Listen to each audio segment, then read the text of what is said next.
Every day, someone walks in with a problem they can't explain. A blur, a strain, a headache that refuses to go away. Because when vision starts fading, it doesn't announce itself.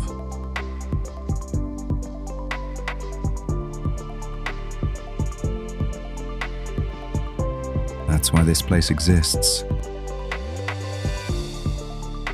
Where patients from neighboring areas receive eye care at a subsidized rate.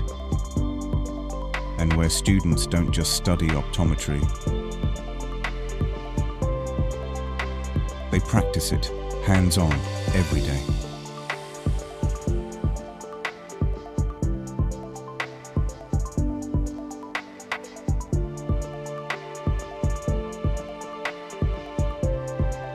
This is the Brainware Diagnostic Clinic and Research Center